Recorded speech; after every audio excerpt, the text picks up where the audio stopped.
Okay, everyone, so we're actually looking at some in-house games again, Sky Temple, and, well, let's continue this. So in case that you guys don't know what this is actually about, right now a lot of the teams in the top, like the teams that play in Division S, for example, and the players that are playing for those teams, have pretty much decided that Storm League is a total shit show and that the matchmaking that Blizzard has in Heroes of the Storm is just a crap fest. So they decided instead to simply go and do their own in-house league, where they have just like a bit of a ranking system that I'm going to try and link that in the description of the YouTube video if you currently watch this on YouTube. Again, I might forget, but I'm going to try and remember. They have now a proper ranking, they have stats for everything, and yes, in this case, we have just players from all the teams mixed together and just playing here. We had a couple of those games already recently, but if you haven't watched the channel for a while, this is what's going on here. And that's what we're gonna see right now. So Deathwing gets banned, we have Sky Temple, so keep in mind this is also not gonna be like a best of 3 series or anything. I'm gonna have multiple games in this particular video right now, but it's going to be individual games that are played because teams are getting reshuffled every single time that one of those maps end. New players are jumping in that have been waiting for and queued up for it.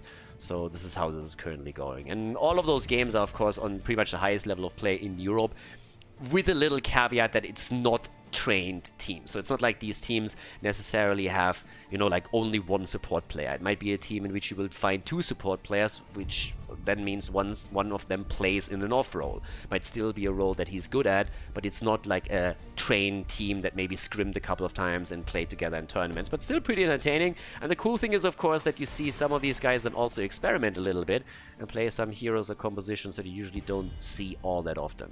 So Sonya gets banned on Sky Temple. We also have a ban against Deathwing as usual, but Zarya, as she had a huge splash in the Division S playoffs, for Europe at least, has also been eliminated. Zul has of course now been fixed, so his jailers works a little bit better. The hero is still very strong after his rework, and therefore finds himself banned out on Sky Temple as well. With that, we're coming to our first pick, and that's actually happening on the side of the red team. And, well, let's take a bit of a look of what we're getting for them. There's of course a couple of ways how you can approach Sky Temple. It's a really good map for globals. You can also be a little bit more cheesy with like some Simuro setups, Abathur setups. I mean, there's a lot that you can pull off here. Tyrell is a good starting point since you can with him control the boss point when it comes to a fight there with the Sanctification. Tyrell, generally speaking, is played a lot in Europe. Good for any kind of aggressive combo. When you try and get Greymane into the mix, for example, you can really do a lot with him. Jump in with Greymane, provide the Sanctification, allow the team to really just like jump in on it and take that down. And that's just a couple of things that they can actually do with all of that. So now that Greymane gets actually picked away from them, that's one combo that's not available any longer. But again, there's other heroes that will of course fill that bill. ETC gets also chosen right away. That actually allows you multiple styles. These days we see mostly in the main tank spot, but you can still play him as a side laner, and Blade currently locked him in, and he is very likely going to be the side laner for them. So ETC as an early pick allows you to decide later on if you want to have him in a main tank position or in a side tank position, and then you can go stage dive and play around that. As I pointed out earlier, Abathur, good pick here too, and that's picked together with Jaina. So we have a double Jaina setup once that he has his copy available. And in addition to that, there's obviously the chance that we're going to see a bit of cancer play with Simuro if he isn't banned out. Not sure if we're going to see that, but I've seen it a few times and it doesn't really happen all that much, but when it does, then it's always kind of amusing to see how the teams are going to play around this. And they ban Rhaegar for now. Rhaegar, of course, offers a lot of clear on those camps with the Lightning Shield. And you can pretty quickly try and take those camps down. That goes for the Siege Giants as well as for the Night Camps. And that is a huge amount of wave clear. I mean, generally speaking, every hero, so to say, can take a camp alone, pretty much. But it's the speed that really matters. And for Rhaegar, that clear speed is pretty high, which makes him very viable in a lot of those situations. So, next ban, last ban actually, coming in, and that's Falstad. So they're banning out the bird, so no more globals on the side. That's also good for Abathur, since Abathur doesn't really like globals. If Abathur, for example, moves onto the lane to body soak while a fight is happening on the other side of the map, if you have a global, then you can simply jump in and try and take Abathur down. So the slug is kind of allergic against global heroes. Lulcio gets picked. And let's have a quick look at that. Zeratul is also put into play. That might be a problem for Abathur there eventually. And what else do we get with this? I still want to see if we get some more.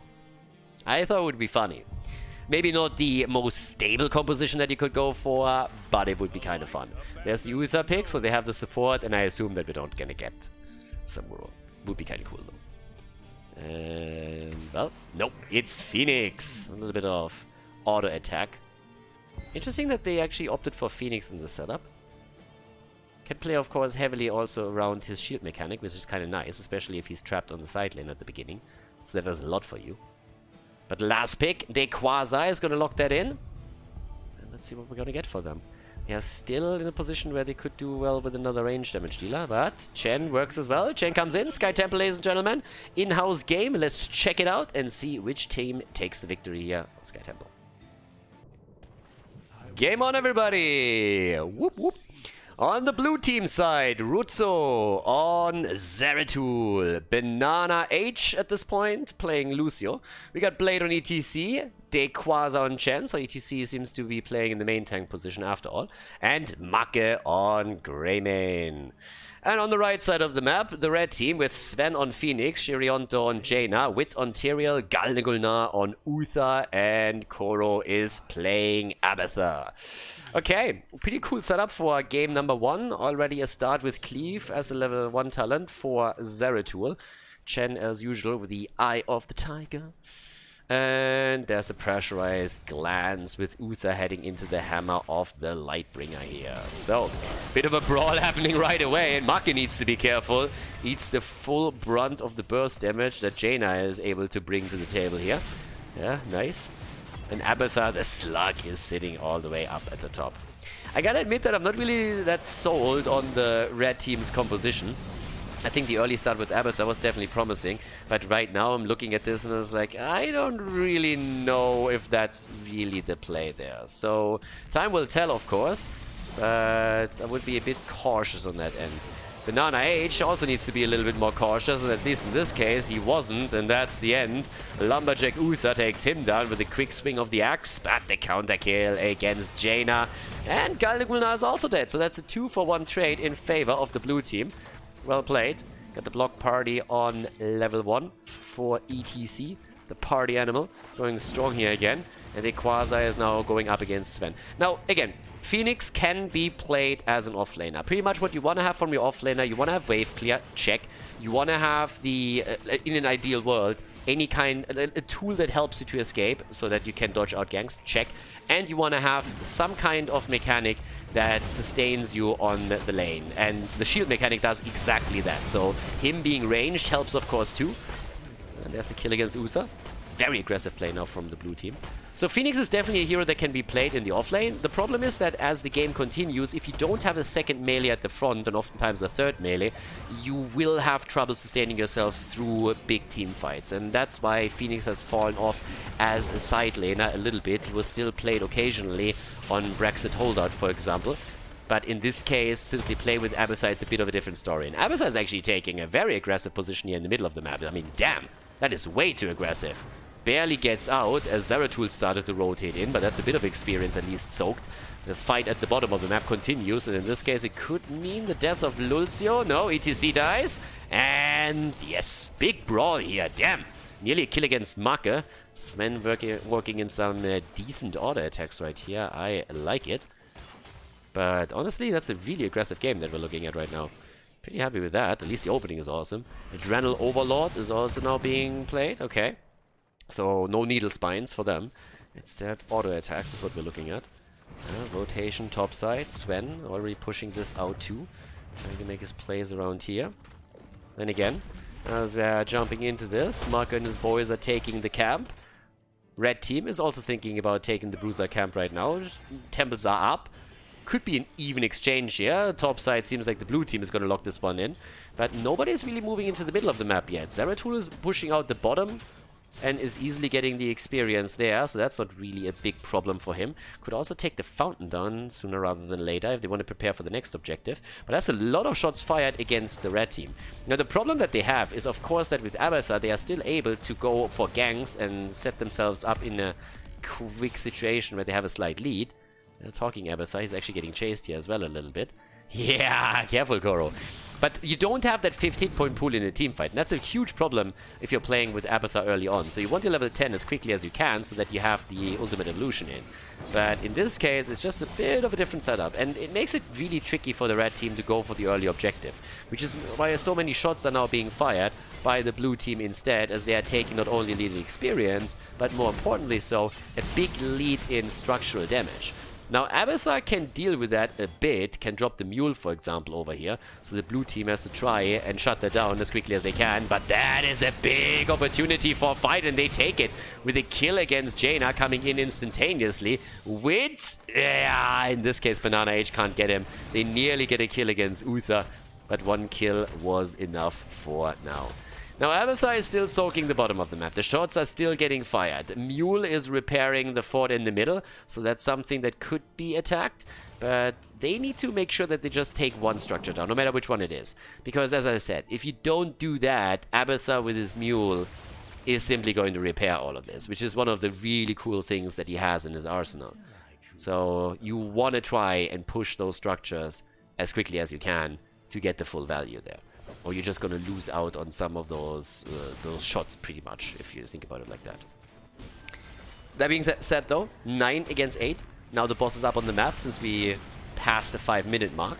Uther completing his quest. ETC is trying to do exactly what I said at the top. They're also going for Sven here. He got locked down. Oh, and he's still in trouble. The slug is there too, but it seems like Phoenix is going to die. One more jump, and that's it. Phoenix is dead. The slug got out. But this is the attack against the fort itself. And again, they need to take this one down. Abathar's helping the bottom of the map now as they are trying to push this back.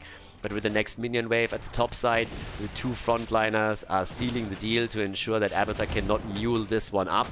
Abathar therefore going to focus a little bit more onto the middle.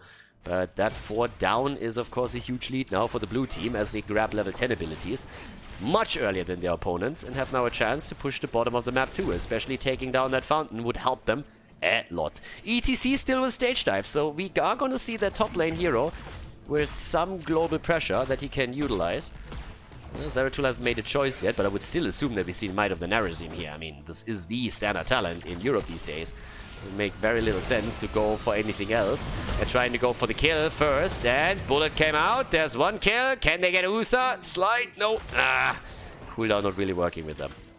They also don't have a lot of follow-up for Void Prison, so it's a bit weird to me that Rutsu didn't take his heroic ability just yet. Maybe also waiting out the red team. I mean, strictly speaking, if you see Sanctification come through, you can counteract it a little bit by simply VPing. So there's that. I just don't really think that's going to give them enough utility for all of this. But as I said, here's already the choice. Does he really think about going Judgment here? Apparently he's debating it. Would be a weird setup. Nah, there's the Sanctification. There's no way you go Judgment with this one. Not in this map, not with the boss camp and everything. So Rutsu goes actually for the VP. Yep. So he's actually going to VP the Sanctification. Not really sure if that's needed, but I mean, we've seen it in the past. Oh, that stun was unfortunate. Yeah, there's the VP setting it up already, and they're gonna try for at least the kill. The pandas get pretty much melted away now by the ult on Phoenix. It's still 6 kills against 2, and it's level 12 versus 10, but the red team holds it. Red team has it. Red team has it right now. They got the position. ETC stage dives in. Triple slide. And the insta-kill against Phoenix. Phoenix down. Sanctification was too late. Great kill against Jaina after Lucio got his ult through. Very well done here. That's 9 kills against 2. Little slugger up here in the middle, still trying to get some extra experience thanks to the body positioning. But of course, yeah, come on, there was an opportunity right there. Slap it, baby. Slap it. Slap the goon. Okay, so all of the forts are eliminated, and they go for boss now too. Tough situation for the red team. That's a 2-level lead now. Boss easily taken. Siege Giants together with it will push through the bottom of the map. And yeah, that is a difficult position to hold now. That's a really good setup. I said before that the draft doesn't really convince me for the red team, but it's definitely something a bit different. And again, this is actually the beauty of having something like this in-house league, where you just see combos that you would usually not see, because teams are kind of forced to play off-roll a little bit. You have some just trying to... some people trying new things out, different variations with builds. But this particular setup here in Sky Temple is, of course, working absolutely wonders for the blue team now. So they're going heavily in, trying to take it down, and there we go. Koro gets attacked, and yes, there's another kill, this time against Uther. Alrighty. Uther taken. Can they go for the core already? With Uther dead and Abathar not having his cooldown. I mean, he just used it there, actually. So, yeah, they go for the core. They try to finish it as we speak, and off we go. Bam! There we have it. VPing it! Yeah, that's kind of the wrong team, but it doesn't matter. That game is definitely over. So, yeah, nice victory. Blue team with a very solid performance here. 13 kills against 2. And that is game. Sky Temple taken by the blue team. GG. Well done.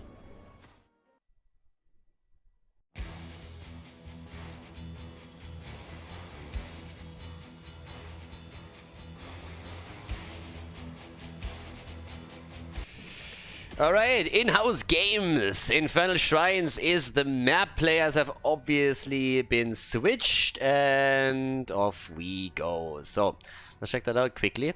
Right now, teams, of course, have been reshuffled. Some of the players have dropped out of the queue. Others have come in as usual, and therefore very, very different teams as we're heading into another game. And this time, we are on Infernal Shrines. Nice. I mean, I would assume that Zul gets still banned here, since Infernal Shrines obviously offers him even more value than we get on other maps. I kind of expect the same for Deathwing, but since we have also a Mage now in the game, there's a couple of heroes that could specifically be banned because he's in and might want to play his Mephisto, for example, once more. That's always true. First of all, the Panda gets taken out, so Dequaza, Max Passion, some of the melee players on the other side are not going to get the Panda this time. Can't pander to the audience here. But yeah, let's have a bit of a look. I mean, right now I'm interested to see also what is going to happen around the supports in particular. There's this expected the ban on Zul, so that doesn't shock. We have over here... what do we get? Who's banning out Deathwing? Always assuming that Deathwing is still going to be banned by them, so that's something that I would definitely think is going to happen here. But against Mage is now the question, do you target ban him? He can be super annoying, but they go for ETC, okay? So ETC gets banned out, and now the question if the red team wants to get rid of Deathwing, or if they are okay going up against him on Infernal Shrines, which I would say is highly unlikely. But again, could still happen. So let's check it out. This is a cool thing. You also have, of course, like the captains are changing a lot, right? So then you have a bit of a different drafting style as well. That's the cool thing about in-house. You get like really different things. It's just like a much better version of Storm League. And they ban Medivh out. That's actually not too bad either. That leaves Deathwing open, but it also means that you have, for example, Svampgrota at least not on Medivh. Neither a few of the other bad boys over here that are pretty solid with this. And now, of course, you have to answer the question whether or not you want to go into Deathwing. And Zarya is just more popular right now. Yeah, the girl is getting a lot of attention because she is doing really well for herself. Has done fantastic also in the playoffs for Division S in Europe. And if you missed those games, you should definitely check them out on the YouTube channel, because the European Division S matches in particular were insane. I mean, absolutely insane. They were totally crazy. So if you have not watched them yet, then just go back on the videos a little bit and check out all of the Division S matches. We've seen, especially the ones that have an epic stamp on the thumbnail. And I know there were a lot of them, but hey, not my fault that they have insane games in that tournament. Greymane and Tyrael get taken. Okay. So far, so good. Aggression is going to be there, and here comes the Vala setup. Vala and Dibbles. God, I like myself a good Diablo. Really nice control with the stuns, especially after 16. One-shot potential, of course, too. So, yeah, this is pretty awesome. I like that. Okay. I'm happy. I'm really happy that we see Diablo here. I don't really think we see the bad boy enough lately, especially on the higher level plays. Leo gets banned out. That's oftentimes even an early ban on Infernal Shrines. But of course, there's plenty to choose from at this point. Deathwing so far, neither picked. in this case, finally banned. Okay, so he gets banned after all. But what else are we gonna see from the red team? What are they gonna go for? No supports chosen, by the way. No supports until now. So on this map, there's still plenty of opportunity. In this case, they go for Ana, so Banana H doesn't get it. Can still, of course, play around. I mean, there's tons of stuff. With this, you could play Urel with Vala. You could play Urel. Malfurion is still really good here. Theoretically, if you want to go for the zone, Deckard Cain is another option for yourself. You could even play Stukov if you wanted to. That's something that we've seen on the Rhaegar is also good still here. Stukov has played tons and tons and tons on the North American side. They really, really like him at this point. And he offers a lot of that zone control too, especially the entrance to the shrine can of course get locked down by a lurking arm. But with Vala you want to have something that can target her a little bit more and really just syncs with her much better. There's the Sonya pick and there's Malfurion. Okay, Malfurion, Sonya with Zarya, really cool setup for them right now. A really good one. And on the other side of course, also the lineup, ooh, with Garrosh coming in as the main tank, so Tyrael is going to be played on the off tank position. Okay. Cool, nice setup. Infernal Shrines is the map, so let's jump straight in-house action here with the top players in the European scene. Game on, everybody! Off we go! At this point, the blue team starting with Galnegulnar on Sonya, Kelvin on Vala, Svamgrotta on Zarya. Yeah, hopefully going to feel the heat here again. Banana H on Malfurion and Wit on Diablo. And to the right side of the map, we have the red team starting up in this in-house match with X-Ray on Ana, Rutsu on Jaina, Dequaza is playing Tyrael, so he's going to be on the side lane. Seen that side lane Tyrael a couple of times. Gives also, of course, the shield then on the shrine and sanctification as value. Muck on Greymane and Max Passion is playing Garrosh. Yeah, feel the heat as a level 1 talent for Svamgrotta. There we go. So, block on the side of Sonya. Tough as nails. That's all about being tough here. Okay, and honestly, if you got a face like that, you gotta be tough. That's a lot of bullying that you get in your life, so you gotta be tough there. And tough as nails is definitely the first step, and we're gonna see a lot more talents that are going to increase her sustain as the game progresses. Yeah, level 4 is very likely still going to be the speed barrier. They're starting to move way up at the top. Down here, on the other hand, there's the attack coming through as Max Passion is making his play. Both of the teams just rotate around a bit. There's most of a focus towards the top side as Mack is trying to put more pressure on the Sonya. Trying to make it a bit easier for Tyrael. They're not really looking at the kill. If they can get it, that's great. But just trying to keep Sonya a bit at bay, more careful, so that Tyrael is not going to get completely eliminated here, is really, really good. So, as we're coming through, we have bot side still focused, and the 4-man is, of course, empowered by Zarya, which was one of the main reasons that you're actually playing with her. She's fantastic in 4-man situations and just boosts the entire setup. Also allows, of course, the damage dealer to be way more aggressive, which is pretty much what we're seeing right now. I kind of like that quite a bit. But, yep, they're starting to take the camps. That's actually the first one that they took, so they go for the middle first, and they can always fall back a little bit farther towards the left side in order to claim their own camp, which is pretty much what we can expect from them right now in the attempt to get this through. Yep, there we go. And yeah, it's all about objective number 1 right now, obviously. So soon enough, we're going to see the teams going to make the play for the first shrine when it comes up.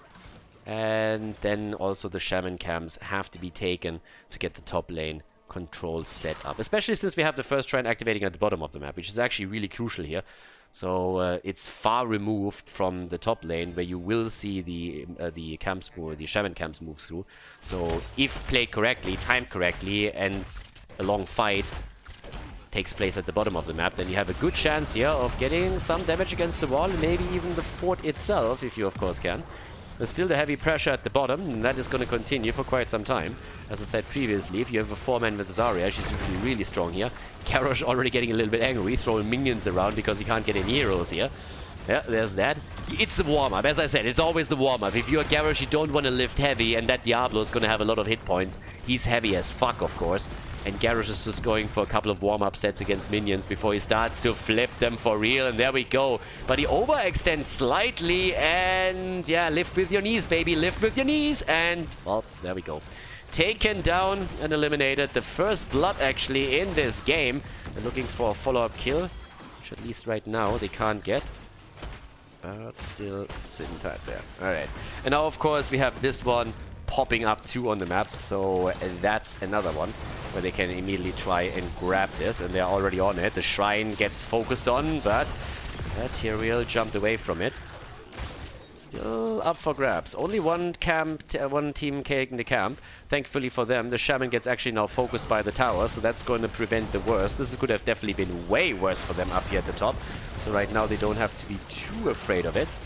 But yes, there's another attack. Khaldor goes down. That was a good one. Nice kill against the blue team. First one actually. So we have a trade in kills right now.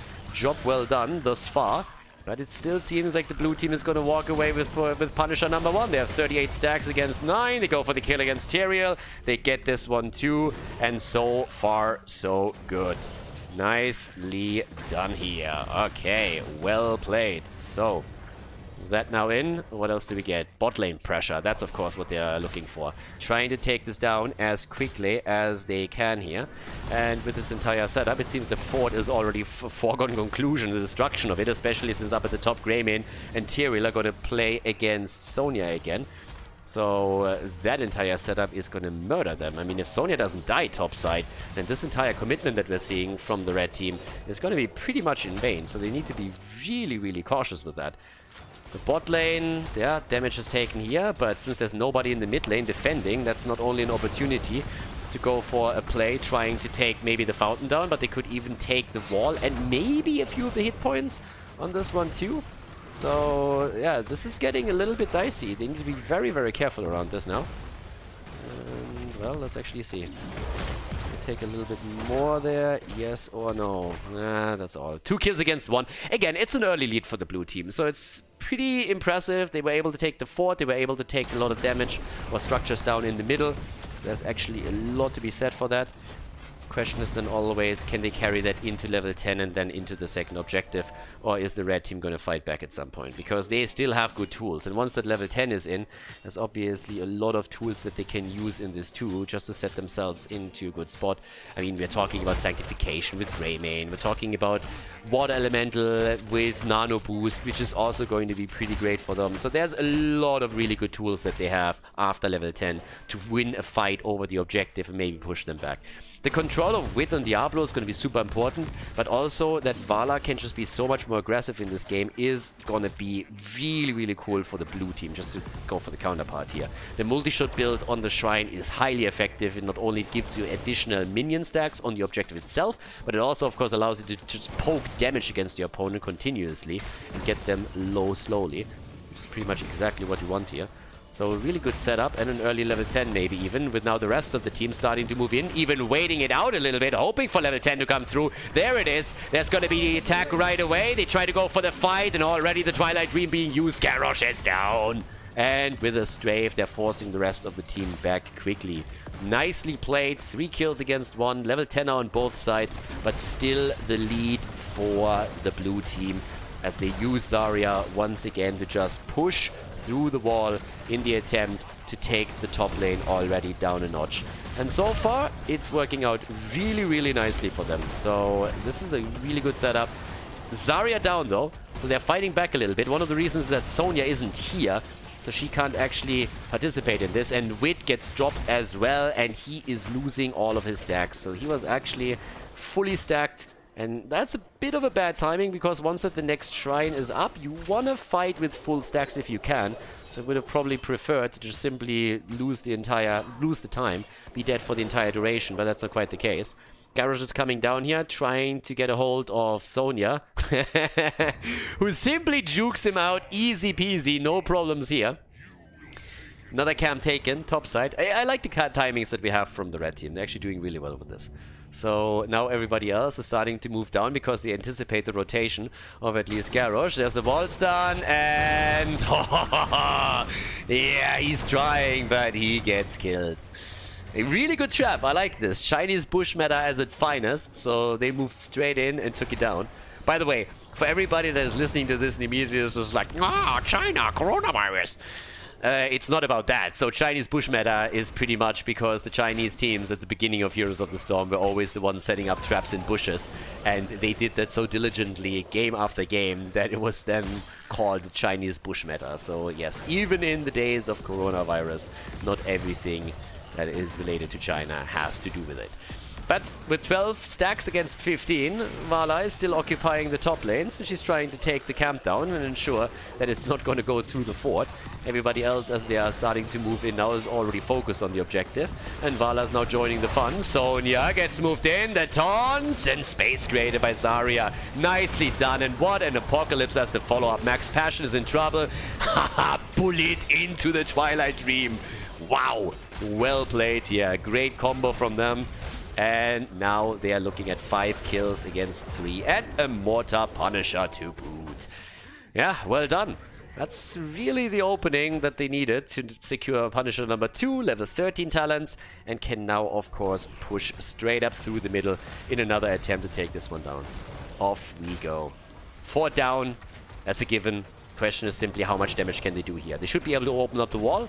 I don't think they can take the keep, but they should be able to do a little bit of damage for it, for sure. So, there we go. That's an easy move right there. Yeah, a little bit of a bullet already coming out and trying to take Wit down another notch, and so far that worked. No 13 taken yet on Sonya. They're still going for the chase here, by the way. 32,000 damage is what we currently see for Greymane. Top damage in this game. Vala's only at 29,000, but of course she has also the siege damage that comes with it. Good push out at the top, where Sonya was escorting another lane out. She's, by the way, on the same amount of damage as Zarya has. Both of them just barely behind Diablo, who did a great job so far. I mean, Wit on Diablo is pretty solid, as you could tell. 5 against 3, kill count. And with level 13 talents now on both sides, the teams are starting to look for level 16 as their next stop. Oh, Cruelty. Okay. Well, interesting. It's a bit of an attack speed setup, which helps, of course, with the diabolical momentum on his level 7. Yeah, the rotation towards the top has now also bear some fruit. We can take down the fort. And down here they need to be careful. Vala, though, not careful enough. She gets dropped. That's 5 kills against 4. Zarya couldn't really help her enough here. But now there's still a camp at the top left that they could theoretically take. But everybody is now moving bot side in an attempt to see if they can maybe make a play here. Yeah, not quite. Provides the vision even. Keeps it up there a little bit longer. Takes quite a bit of that damage, but also keeps them away from the fountain at least. They're still ahead in experience, but it's 5 kills against 4, so it's actually getting a little bit closer here. The problem for the red team is really the structural position on the map, where they already lost every single fort. That's the big problem. Outside of that, they're kind of doing fine. They have 4 kills. They have a decent setup here, especially when they make a play like this and go for Banana H and simply drop him. It's just always awesome if you get a good sleep setup and then Garrosh can go in and kill the target. The Ragdoll gets kicked around like crazy as they get the follow-up kill against Diablos. Yeah, good on them. But yeah, an Ana sleeping dart is of course just a dream for Garrosh. If that's nicely done, then he can just move in, get the kill for the team, exactly the way that we saw just now. It's a bit of a different variation of that speed bubble Garrosh speedster style. But yeah, the goal is the same. You want to have the safe flip on a target. So now they're even ahead in kills. We have level 16 for both teams. That's already awesome. And with that, we are also now looking at Nerves of Steel. And off we go. Next shrine should be announced pretty soon too. There it is. Still the problem that there's of course fountains. Bot lane fountain has been taken down, but over here you can still pre-tap and then go for the fight, so that's a bit of a problem. Oh, ho, ho, ho. Beautiful! Great rotation, fantastic trap, and Sonya is taken down. I gotta admit, the red team is doing absolutely fantastic with these moves. I mean, really well. That was a great move. They just went straight up for Sonya, and they said, like, yeah, totally fucked her up. And now they have a 5 versus 4 on the objective. And yeah, that's looking fantastic. Now there's a camp taken on the top right. It's the only thing that the blue team can do at this point. They're actually trying to push, and that will force some of those heroes back. Jaina's already moving back as we speak. But the question still remains, how much can they actually do here? This is a double camp plus catapults. Greymane is the one staying behind, but this is a big push. This is a 4-man push right now with Zarya, but of course, Jaina, the wave clear that she has is just fantastic, and Greymane didn't even move back at any point. He's going to keep it at 39. Oh no, he actually doesn't. He takes it right away. I was expecting him to stay at 39, wait for the rest of the team to rotate back in, and then take it together with them. Okay. He still try to go for the camp here too. Oh, Ana down. Yeah, again, Chinese bush meta everywhere. Earlier we saw the kill against Sonya. Now we have Diablo making the play apparently with the Ana kill. And that means that this is going to be a pretty toothless Punisher that might be able to go through the fort, but it's not going to get much more than that. Yeah, another flip, another hit. The attempt at an escape, and thanks to the speed bubble, she gets out. Vala gets out. The punishment against Tyrael. Didn't get the sanctification through. And explodes on 2 targets. Bit of a cooldown reduction thanks to that. Diablo is eliminated though, so there's that. Max Passion barely getting out. Fort is down now since Sonya is still taking that Punisher apart. But this is a cool game. This is a really nice one. It's just simply attack against attack and move against move. I like it. Really nicely done. Okay, so a bit of a look at this. Top side, that's where we still have Maka playing it out. And what else are we going to get with this? Right now we have still teams just trying to control the lanes. Take the camps, defend against them, but these little moves are happening more and more, and this could be another kill. Diablo gets a hold of Garrosh again. There's the setup. Wit gets flipped in, and they actually punish Diablo instead. Sanctification, that's going to be a Sonya kill. And they might even be able to go for Vala. Vala's just on the run, but Malfurion is laying down the lawn and is denying. Oh no, he might not even be denying it. Damn. I got clutched for another moment. The holy ground cutting her off. Still a 5 versus 3 on the map, but they still need to take this camp down here. And that's what they're going to do very, very quickly now. Okay, so with this all said and done, we have Vala, by the way, going into the full multi-shot build, which again helps on the Shrine a lot. 46,000 damage for her now. 55,000 damage for Maka on his Greymane. Hasn't died yet. Great, of course, for the Wizened Duelist. He has really, really good stacks now, which helps his damage numbers a lot. And let's go. Yeah, another attempt. Nicely done by Banana H to actually wait out the Indomitable. There's the flip though. Does he have the taunt? Could go in. Drops it, but it's nicely dodged. Okay, well done. Greymane is still in the middle of the map, by the way. He's nearly fully stacked here. Yeah, nearly fully done. So it's a huge damage boost for him. And he has on level 16 now also the Alpha Killer. So that's one of the reasons why he can just simply chunk down Diablo 6 days to Sunday. Both of the teams want level 20 for the next objective. And off we go. Greymane again at the bottom of the map. Yeah, it's wrecking this. There's the rotation though. Greymane. Oh, and he gets out. The problem is that the rest of the red team is already moving in now too. Okay, there's the speed again. Starts to move in. And yeah, no fight force just yet. Level 20 was already in for the red team, so the blue team definitely wants to delay this a few more seconds. Now both of them have their storm talents, but after we had water elemental, now of course it is winter mute, and that is insane. Nano infusion on top of that. Really strong talents right now. And even Death Wish at this point, so trying to go for the cooldown reduction here. With the kill. Yeah, there's the flip. Yeah, taunt is in, but not this time, baby. Yeah, they're trying, though. And Zarya again. Twilight Dream from Malfurion, keeping everybody in silence. Even the move against Jaina, if you think about it, because that Nano infusion hit just a short second before that. Now they're coming in with another kill attempt. Trying to move through the middle. That shrine has, by the way, not even been touched yet. Finally, Sonya's making a move and trying to get the first few stacks for the team. Holy Ground in an attempt to isolate her slightly. Heroic abilities have mostly been used. Apocalypse, Sanctification, and Vala's Strafe are still missing. That, on the other hand, is likely going to be a kill, and indeed it is. Even dropping the Sanct to make sure that it happens. Now they're trying to go for Dibbles. He barely is able to move through it after Tyrael tried to lock him in with a Holy Ground. But they're fighting back, and they're doing well. Strafe on Vala did murderous damage, and now 3 of them are incredibly low. Actually, 4 of them. I mean, Jaina doesn't have a lot of hit points either. It might be a 5 versus 4 in their favor, but if every one of your heroes is this low, you're still in trouble. And the pew pew pew from Ana doesn't just heal them up enough. Once again, they're trying to go in. Wit is down. 5 versus 3. 12 kills against 7. Great performance here by the red team. Really cool setup, especially after they fell behind early on in the game. Now the attempt to go for Zarya. Zarya, oh my god, 50. Oh, and they get the kill after all. She was at 55 HP and nearly survived, but now this is just an absolute killing field over here. 14 kills against 7. The Punisher gets taken as well. And what a game. Holy shit. Absolute insanity at this point. 82,000 damage by Greymane. 0 deaths on him and Jaina. Both of them playing out of their mind. Great setups for Max Passion with those flips, Tyrael zoning them out, and all the time, of course, the kills from X-Ray in the back lane. Playing really, really well here.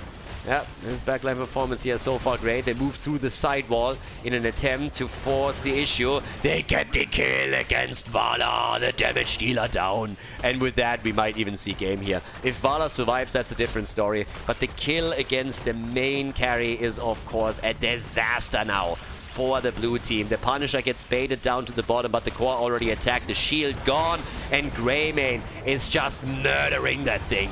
There's the Sanctification. But with 50% on the core, there's just no way of saving this any longer. This is game. Fantastic performance. The red team, ladies and gentlemen, with a really cool win here as Makkes' team gets the W on Infernal Shrines.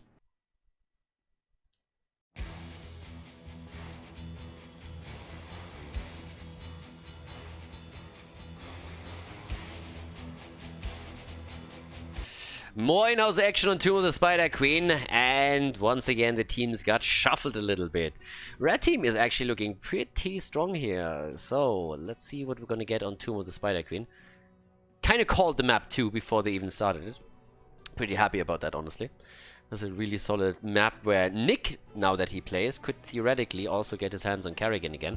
I say theoretically because the chances of Kerrigan getting banned against them is pretty good. So yeah. And let's see if that's actually what's gonna happen here. I mean, there's a couple of heroes they of course want to ban out, but I think that Kerrigan is gonna be one of the earlier bans. Nick has been playing the hero just all the time, is super strong on it, and most of the teams is like, nah, not happening. But either way, Nick is gonna have... it is a cool map, especially if you of course want to play some kind of melee assassin that can rotate between the lanes quickly and start to take those down, so that's the other side of it. They actually run down the time on this one too. Okay, there's a Sonya ban instead. Quite powerful right now and has definitely made a bit of a resurgence. Oftentimes played, we saw her on Infernal Shrines a lot. Zul still banned after the rework, incredibly powerful. Doesn't shock either. Deathwing, that's a question. Made it sometimes into the second ban phase, got banned out there. It's not really in every game less high of a priority anymore, but could still be played. Zarya, again, she's just taking over, isn't she? Which also means that Kerrigan is up. Yeah, Kerrigan is up. So that's a potential play. Yeah, but Zarya is just like kind of insane for those four setups. Alright, so Vala at this point. Also immediately getting banned out. Anna as the first pick. And Daddy wants some Kerrigan play. I still doubt that we're gonna get it, but a man can dream. A man can dream. Nick on Kerrigan, but of course there's a lot more stuff that he can play now too. A bit of range damage for them wouldn't hurt either. Ah, but I mean, with the setup that they are running right now, Svens, Grotta, with Johanna now, there's already great wave clear for them just to start things off with. Banana H with the immediate Malfurion pick. So rocking the same hero that he played in the previous game. And what else are we gonna get? Especially on the blue team side now. I would assume that once they'll be heading into the ban phase that Kerrigan is gonna get banned out. Because that would be a lot of CC if you have Johanna plus Kerrigan. Some Quota might actually go... I mean, I haven't seen him play Junkrat in a little bit. Shirionto on Liming, okay. Yeah, Mal'Ganis as their main tank now. It's time for the bans. Okay, so What do you ban out against this? I mean, they don't have an offlaner yet, so you could try and target ban Blade a bit. If you don't plan on taking Leo for yourself, then Leo would most likely be a decent ban here. Unless, of course, you're still thinking about getting rid of Deathwing, which is a hero that Blade has actually played quite a bit. So both possible. Yeah, Deathwing gets banned, which means Leo is still up and could be played by either team. Most likely a Kerrigan ban right now. Doesn't have to be, though. Very likely. Yeah, there's a Kerrigan ban. And let's see. What is Nick going to play now? I guess Swamp Grotta is likely. We could see Junkrat again from Swamp Grotta. If they have another setup with a stun, then that would actually be kind of cool for them. Nick on something with a bit of burst damage, maybe even a mage behind that. Jaina is still up, just saying. I mean, blue team has made their choice already with Li Ming. Not gonna, very unlikely gonna play a double mage. Has been played, but again, it is unlikely. Sven on Urel, and yes, as expected, Junkrat played by a Swamp Grotta. So there's that. Leo potentially for Blade. And then we'll see what Kelvin goes for in terms of the damage output. I mean, theoretically, you can even go for the triple frontline right now. And play with that. And on the other side, we still, of course, wait for Nick. Rexa! No Leo in this game. At least not played by him. Rexa, and what's Kelvin gonna go for? Alrighty, Sylvanas! Yeah, wearing her mask as well, very responsible, not spreading the coronavirus at all. Sylvanas with the mask, Zeratul with the mask. You can really tell in the Nexus who is a little bit more cautious, who's a responsible person, and who isn't. Then you have Leo who's just coughing in your face all day, every day. And there's the Tychus pick. Okay, awesome. Tychus is in, ladies and gentlemen. Let's go. Tomb of the Spider Queen. Let's have a look which team takes the victory on this particular map now. Game on, ladies! Galgulnar for the blue team on Ana, Blade on Rexa, Koro on Mal'Ganis, Shirionto on Li Ming, and Kelvin on Sylvanas. And someone pointed out she might wear a mask, but she's actually just spreading the Black Plague with her dagger, which is kind of true too, so it's a little bit of a mixed bag over here. On the right side, we have Banana H on Malfurion, Nick on Tychus, Wit on Johanna, Sven on Urel, and Swamp Grotta on Junkrat. A little bit curious to see what Nick is actually going to pick on level 4, because we saw a game in Inhouse. I have not seen it in ages on the European scene in the tournament, the In the Rhythm pick. But in an Inhouse, they funned around with it slightly. I really want to see if it happens here. Since, I mean, you can, in theory, make an argument for both, at least an in-house game, because you have Misha, where you could stack a little bit more. Obviously, the bigger they are, still the talent when it comes to actual competitive plays, but there is a little bit of leeway that you have in an in-house game, where you can just, like, try out a couple of things and just have some fun on top of it. So down to the bottom of the map, the Space Goat is going to go up against the man with a mask. Rexa, a man of many mysteries. Warum hat eine Maske auf? Und warum liegt da eigentlich Stroh in der Ecke? So, Tychus and the rest of the boys are already rotating between the mid and the top lane. But, yeah, level 4 is going to be revealing quite a few things here, I'd say. So, for the time being, we have top side Junkrat just poking. I mean, it comes a lot, of course, down to can you actually get your gems turned in? Can you interrupt your opponent's turn in? And if you have the grenade, the moonfire, flashlight on Johanna, and also Junkrat, you can super easily just poke, you know, from the outside whenever you feel there is someone sitting in there trying to turn in. So this is actually a really nice setup to make it as difficult as possible for the blue team to get the turn in. Nick is taking a beating here, damn. He needs to be really careful. Okay, so... yeah, he's not the only one. Sven is also taking a bit of a beating. There we go. And what else? Rotation down here. Attack against Blade. Yep. And Nick nearly eating the combo of Li Ming again, but this time he's actually able to move out. So both the teams pretty diligent actually about getting those gems, but the red team is the only one that turns in so far. Of course, not quite turning yet. They're not going to get the Weep Weavers here, but 16, at least securing some. So that helps. And, well, let's go. Top side, Koro. A bit isolated. Really isolated. Trying to get away. Lockdown. And that's a kill. No, for a second I thought they were able to survive. No. Yeah, Nick in this case, he goes standard. The bigger they are. It's the talent. Again, if you don't pick the bigger they are in the game that you actually want to win, you're usually doing it wrong. Unless we're talking about brawls, of course. That's a little bit of a different setup. That's a different meta in and of itself. That's a good lockdown against Sven, but it's not enough to take the space code apart. Okay. And, well, let's see. Level 4 talent, first of all. Charged Blast is in. So there's that. Jump down to the bottom of the map. The Blade is already rushing around. It's always annoying to go up against Urel. But he's also trying to guard this. And Shirion's just sitting here like, keep her busy, keep her busy.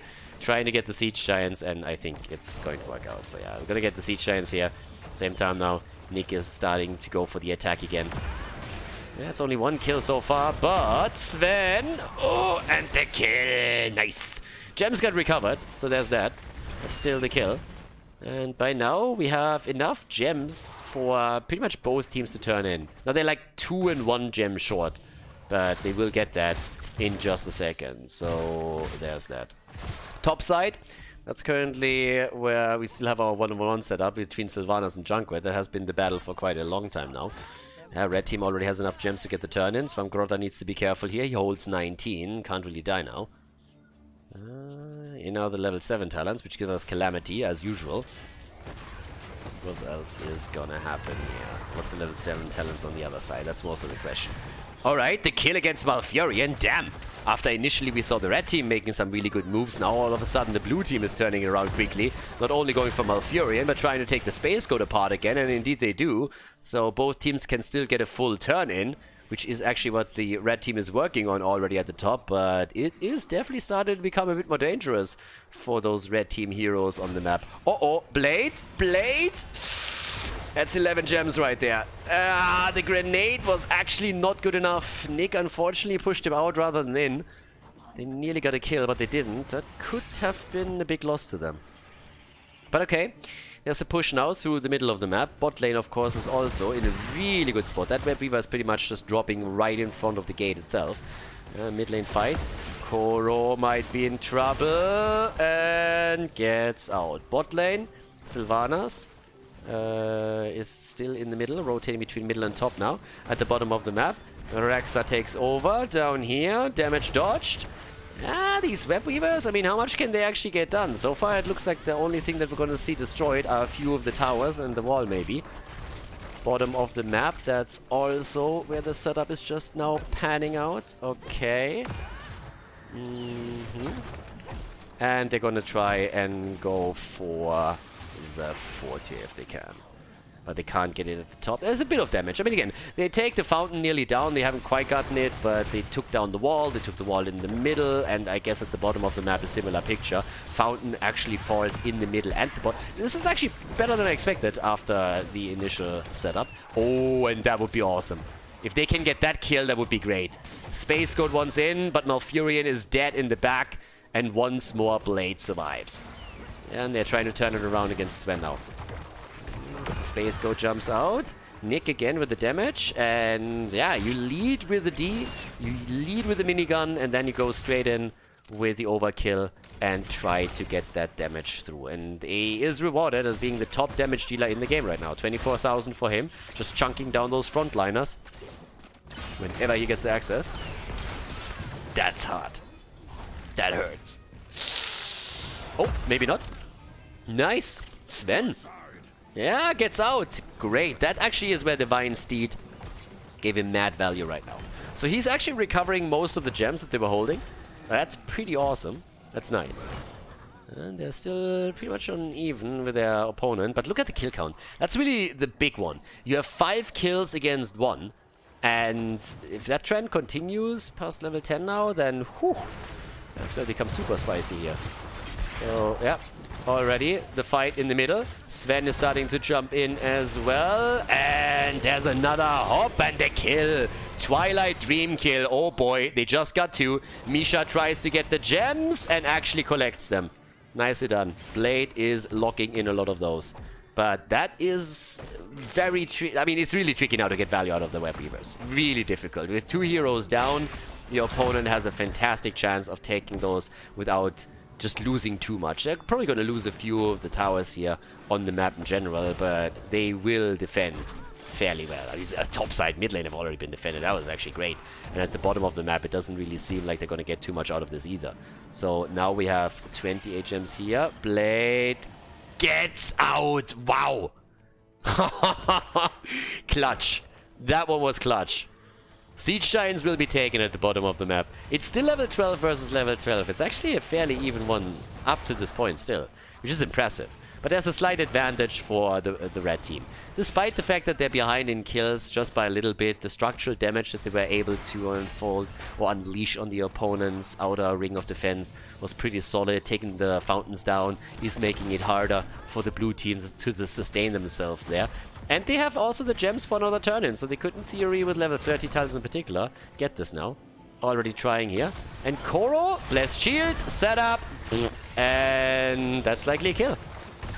Did he just save it? Oh, yeah, Nick's grenade play at this point is not really perfect, but they get the kill against Ana, and that is a pretty good consolation prize.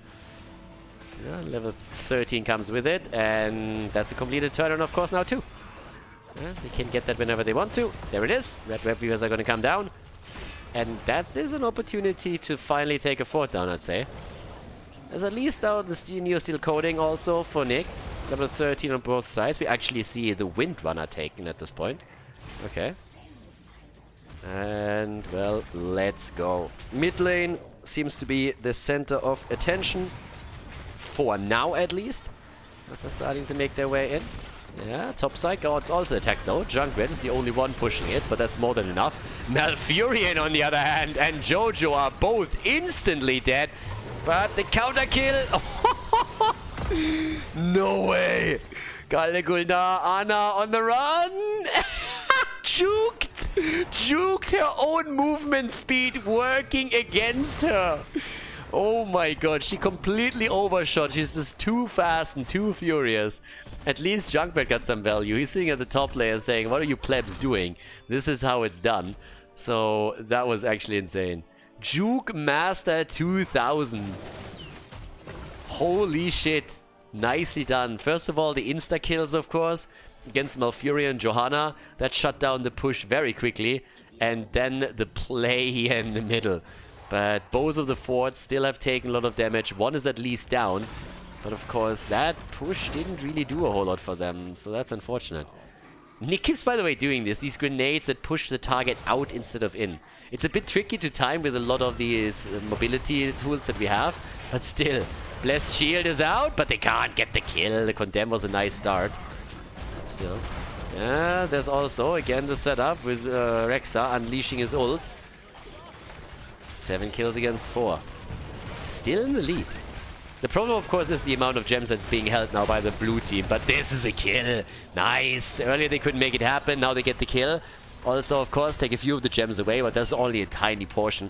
We have 2 heroes on the blue team side that hold most of them. Blade at 34, Kelvin at 43. So if you take one of those bad boys down, then you know you're going to get mad value. But also keep in mind that with the Web Weaver wave, we could actually see the blue team do really well thanks to Sylvanas, who can enhance the push. But they are losing forts all over the place now, and it's going to be an early level 16 now too.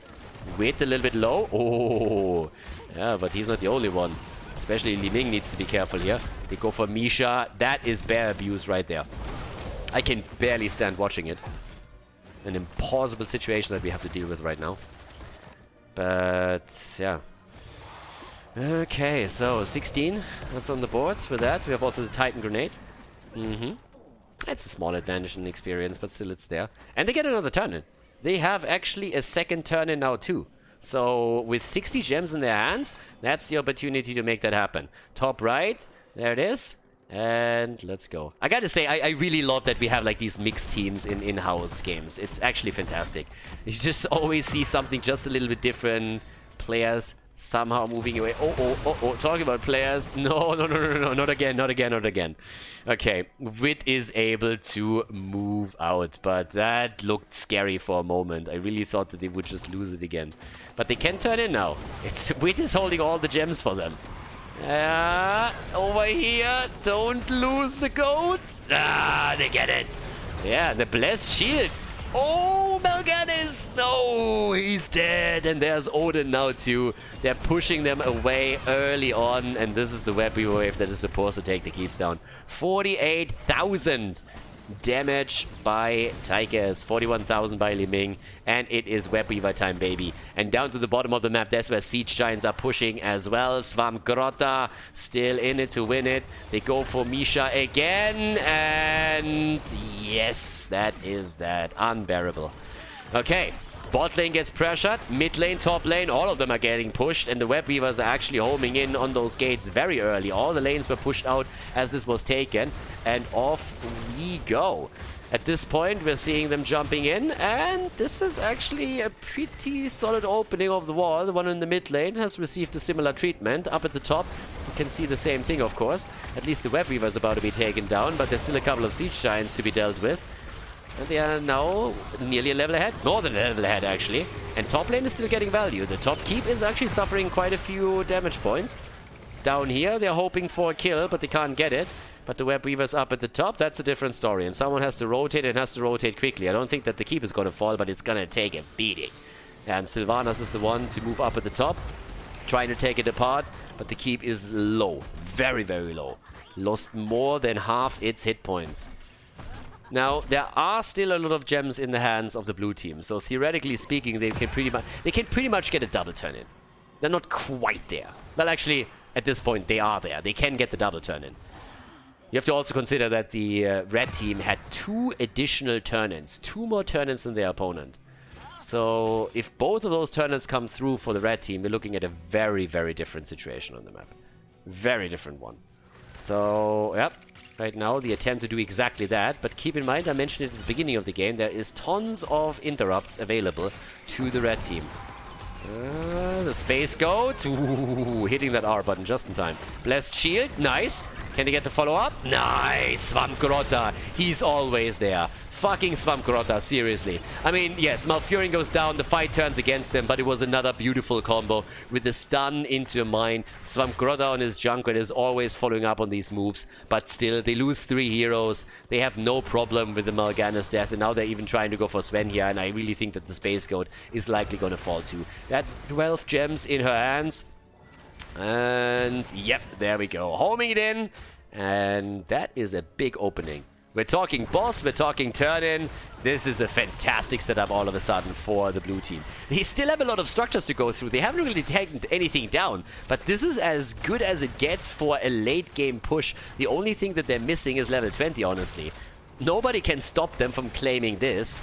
They can now easily also go in and get the turn-in, which they do. So they just time both, and that is a murderous push. I would say that, I mean, pretty much all the forts should fall here. The only question is how far can they push this. They leave the top lane, I guess, alone and focus onto the middle or the bottom of the map. But, yep, there we go. 20 is in, and off we go. Nano Infusion, Kill Command, bam, Deafening Blast too. Push through the top lane for now, and they are just crushing through the fort. They murder the lane, they take it down quickly. I mean, they go through the top lane like hot butter goes through cheese at this point. Total annihilation of this one, and Sylvanas is making the push even more dangerous. Johanna stayed in the middle and the bottom a little bit longer, but now she has to retreat too, and they are going to lose both of these forts. The only question is, do they lose their top keep? That's the big one. Some heroes already moving back a bit, and they are not pushing it too hard now. They try and get some damage in against Wit. Level 20 is, of course, ready for both teams, but yes, they are trying to get the damage in, and this one is going to fall. If they just push it out for a second, this one is likely going to fall. But they fall back as the big red button gets used. And the keep actually survives all of this. The fort at the bottom of the map didn't, though. But in the middle, interestingly enough, thanks to the catapults pushing, this fort still stands. So we are in a similar situation on the map now. We have identical talents for the two teams. Or talent levels, but there's the second wave. And that's exactly what I've been talking about the entire time. The amount of gems that the blue team was still holding was honestly crazy. If you hold this many gems, then you are in an insane spot to start a comeback whenever you gain that momentum. Yeah, now the question just simply remains. How much can you do with this one? The mid fort should fall, but can you take those keeps? At least one. That's the big one. Right now.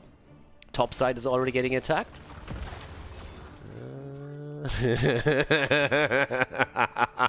Khaldor is like, yeah, maybe I don't face check that bush. Yeah, he face checks this one though, but they're still fine. That's the one kill that can't happen, right? Can't lose your healer in this setup. Okay, Fort is down, 11 kills against 8. They're starting to rotate to the bottom of the map, it seems. Yeah, that's where they're gonna get the push set up for the keep. Top keep is still fine, by the way. So top keep is still completely in place. Can take another close look at the damage output to give you a bit of an idea. 71,000 damage now by now on Li Ming. 65 for Tigers. Yeah, there's that.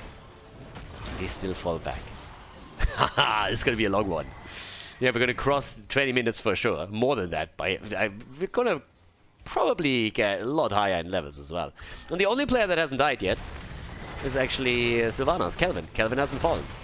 Kelvin is, by the way, currently, I think in the stats for the in-house games, one of the top players. He's pretty high up in the ranking. Again, I'm going to try and link it in the YouTube description. If you, of course, are watching this on Twitch right now, ! Inhouse is going to give you the stats list. But they created a ranking just recently. Previously, it was only stats that they were tracking. But now in the ranking, Kelvin is pretty high up, and he hasn't died yet. He's playing this incredibly safe now.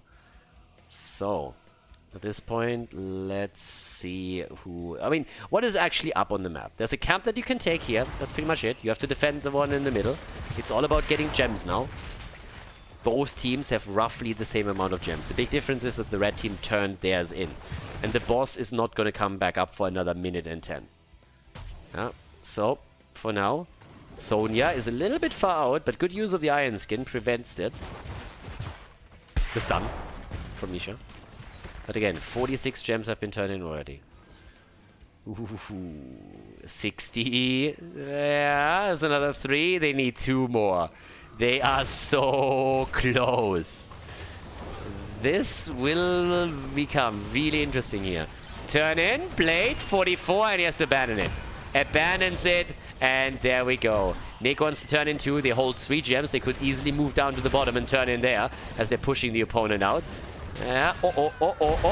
Johanna, careful, girl. Still has the blessed shield. Could use it if she sees a kill opportunity. Does. There's trying to go in, but this time it doesn't work. Koro is safe. Koro is safe at least for now. There's the kill command again. Web weavers have not been set up just yet. Nick is in trouble. Nick is dead. Nick is just dead. Everybody moved back. He didn't. And now he dies. And that's a problem. The turn in for the blue team is pretty much guaranteed. Blade is the one that has to turn in. Koro then afterwards. Nice interrupt, but they can only delay it. I don't think they can prevent it. Not with a 5 versus 4 setup. But they're trying. They're really trying. They're trying their best here. And they're doing well so far. But Shirionto is already lurking at the side, looking for an opportunity to get a combo through and maybe even get the kill. And there's the setup. The ult barely used. But still the continuous push with especially Junkrat. Down here, Jojo already gets moved back. Shirionto is trying to do what he can. Yeah, Misha is dead now too. And Blade is really retreating. He's going down to the bottom of the map. Saying, fuck it. There's a second one. There is a second turning point. I don't have to turn in over here. I can just simply use this one. And he gets it. Red Web Weavers. And a kill against Urel. The Space Goat is down. Oh, boys. That is maybe even the beginning of the end. Yeah, Malfurion barely made it out. He only made it out because of the Astral Communion. It's the only way for him to get out there. So, Astral Communion as an escape tool. Initially not really what it was used for, but hey. Ooh, the Red Web Weavers turned in. My bad. They actually turned in topside. The red team turned in. My apologies. I thought it was actually Blade that was able to get his in. I was actually a bit surprised that it was enough. But yeah, he still has 52 now. Can you imagine him falling? And even without Urel, they're pushing to the top, and this is going to be a keep. The only thing is, like, they're not really going to get more than that. Yeah, is it going to be a keep? Can they defend this maybe? I mean, everybody's on the run right now, trying to just escape from here. Malfurion already using Nature's Cure. That's the kill against Junkrat. Oh. Wit rushing away. Nick dying again. Keep gets saved. Oh my god, like, it doesn't get worse than that. Yeah, Malfurion is dead too, and now they're moving to the top. They're going to try and end the game. They're going to lose the keep in the middle. One at the bottom is taking some damage, but it's not going to be enough. But this one is definitely going to fall. But of course, at the top side, we're going to see the exact same thing. They're moving through this, like no problem, especially with Sylvanas. I mean, she's not even needed for this, but still. And they're trying to go for game here, I suppose. Trying to go in, Urel is dead, and what a game again. I mean, seriously. They got a really cool in-house matches today. 17 kills against 8. Now they can go for core, easy peasy. I mean, Johanna's trying to do what she can. Wit is just not in a position where he can really take this. Well done. Really well done. Great victory here for the blue team. They lost 2 keeps, of course, on the left side, but they take the core, and that's the W here on Tomb of the Spider Queen as the blue team is successful. Nicely done and well played. Great game here on Tomb of Spider Queen.